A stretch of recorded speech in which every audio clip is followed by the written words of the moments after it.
ahora que hablamos de izquierdas y de todo este ámbito, hay un tema sobre el que es evidente que hay que hablar, que es la irrupción de Sumar, ¿no? Yo creo que todos estamos al tanto. El otro día comentaste algo sobre la entrevista de Jordi Évole y de Yolanda Díaz, así que te quería preguntar qué opinas de lo que está haciendo Yolanda Díaz con Sumar. ¿Te has sentido traicionado por la acción de Yolanda Díaz?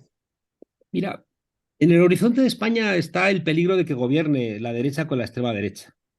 Unos tipos que entienden que el julio del 36 fue lo correcto, ¿no? El golpe de Estado, donde esos militares traidores a la patria se levantaron con apoyo de sectores del ejército, de otros sectores del ejército, de la iglesia y de la banca, etcétera, ¿no? Entonces, tenemos en el horizonte de España la posibilidad de que nos gobiernen mermados democráticos, ¿no? Con todo lo que eso implica. Estamos viendo lo que está pasando en Murcia, estamos viendo lo que está pasando en Andalucía, ¿no? Donde pueden cargarse Doñana, por ejemplo, ¿no? Pero también donde están desapareciendo los derechos de las mujeres, de las minorías. En Madrid no tenemos prácticamente acceso a la atención primaria. Yo he pedido cita hace una semana y me la han dado para enero, ¿no? Para una cuestión de traumatología del hombro, para enero, ¿no? Entonces, el riesgo que tenemos en nuestro país es duro. ¿Eh? O sea, es un riesgo que no podemos banalizarlo, a no ser que seamos unos irresponsables. En ese sentido, por el sistema electoral español, ¿no? Donde tenemos un sistema heredado del franquismo, en la ley para la reforma política del 76 se diseñó un sistema electoral basado en provincias con un número mínimo de escaños y donde al haber un mínimo, bueno, pues el escaño es muy barato en sitios pequeños, muy controlados clientelarmente por el PP y en algunos lugares por el PSOE, pero más por el PP. Y ese diseño que se hizo durante la transición se mantiene a día de hoy, ¿no? O sea, donde los votos, o sea, los escaños le cuestan mucho más votos, ¿no? A la izquierda que a la derecha, ¿no? Invariablemente, ¿no? Y eso es también lo que explica, porque esto además se multiplica en el Senado, porque el Senado se convierte a menudo en una cámara de freno de las transformaciones, porque ese mayor peso de lo rural, con esas redes clientelares que el PP las ha construido muy bien desde el siglo XIX, aunque no existiera el PP, esas redes caciquiles, ¿no? Bueno, hacen que si vamos separados, la posibilidad de que triunfe la derecha es mayor. Y por tanto, no hay que detenerse tanto en palabras gruesas como la que acabas de utilizar, porque esa te puede producir a ti satisfacción de pensar que tienes de alguna manera las claves, ¿no? De algún tipo de pureza doctrinaria, pero que no sirven para realmente pararle los pies al fascismo. Y por tanto, yo entiendo que no pueda en la ducha, ¿no? Cantar canciones tristes a los traidores, pero no sirve para absolutamente nada, ¿no? Y a mí me interesa mucho más ver cómo podemos realmente sumar, ¿no? Y ver dónde se ha equivocado, ¿no?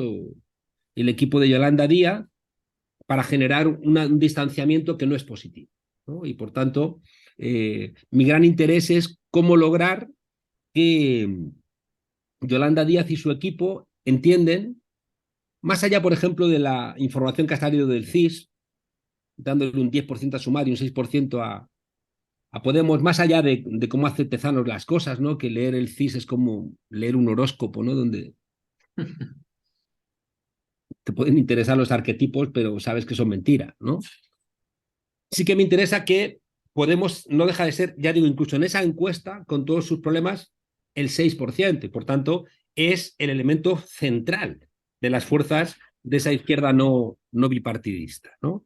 Y por tanto, yo creo que la conclusión que hay que sacar es que Yolanda y su equipo tienen que darse cuenta de que Podemos es la fuerza más importante de ese espacio y que, por tanto, no tiene sentido escuchar a los demás si no escuchas a Podemos, que es un poco la reclamación que Podemos le está haciendo, ¿no?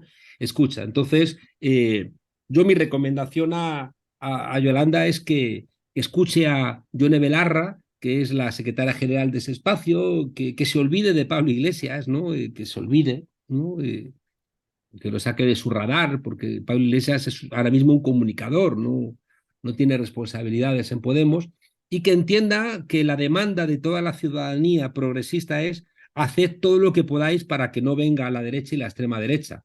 Y la sensación es que no se está haciendo todo lo que se podría hacer.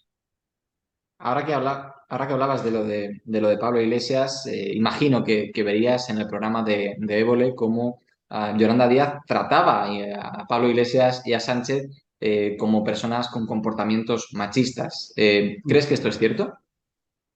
Mira, yo creo que todos los hombres somos machistas, porque, porque el patriarcado está en los tuétanos de nuestra sociedad y yo creo que lo primero que tenemos que hacer todos es entender que si eres hombre, pues seguramente eres machista, ¿no? Incluso los que tenemos marcos teóricos para no serlo, pues muchas veces nos pesa nuestra formación, y nos pesa los privilegios que te brinda la sociedad por el hecho de ser hombre, igual que por el hecho de ser blanco o por el hecho de ser clase media. Ya no te digo si eres rico, ¿no? Entonces, las desigualdades de género, de clase y de raza siempre están ahí pesando, ¿no? Y por tanto, creo que quien las niegue, pues tiene menos herramientas para superarlas, ¿no? Entonces yo prefiero pensar que sí, que yo soy machista, que meto la pata, y que no estoy a la altura de lo que sí que entiendo en términos teóricos, pero luego en la práctica, bueno, pues siempre termina fallándote porque te olvidas cuando montas una mesa, cuando vas a una charla y en la mesa no hay mujeres o no hay casi mujeres, yo qué sé, ¿no? En términos generales, pues siempre funciona ese tipo de realidades. Y sobre todo también cuando la gente tiene poder. Cuando la gente tiene herramientas de poder, como la capacidad de influir en alguien o conseguir que alguien haga algo, esas situaciones de poder es donde realmente las condiciones de clase, de género y de raza se manifiestan de manera más clara. Y por eso estamos viendo también eh, eh, episodios, ¿no? Donde hay gente que tiene poder en la universidad o en donde sea, o en un plató, o en una redacción, o en un hospital, o en una escuela, o en una iglesia. La gente que tiene poder siempre termina ese poder convirtiéndolo en una explotación de género, de raza, de clase, también de edad. Es decir, que eso nos obliga también a que si somos demócratas, limitemos el poder, ¿no? Dicho esto, pues como son hombres y tienen poder, pues tanto Pablo Iglesias como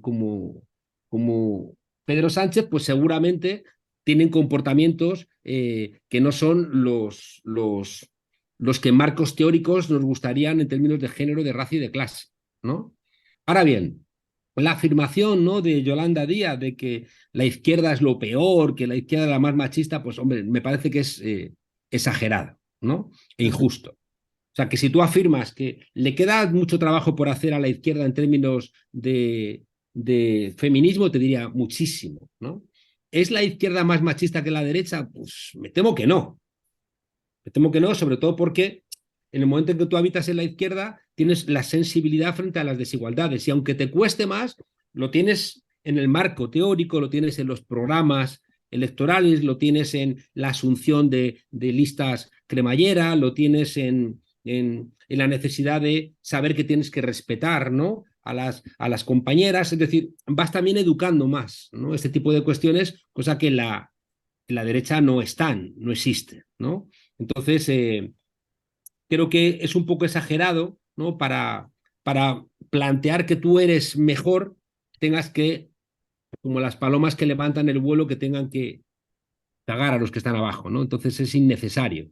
Y seguramente esa afirmación concreta, pues era innecesaria, ¿no? Porque daba la sensación de que ella estaba echándose muchas flores encima, mientras que todos a su alrededor, pues eran una cuerda, ¿no?, de indeseables.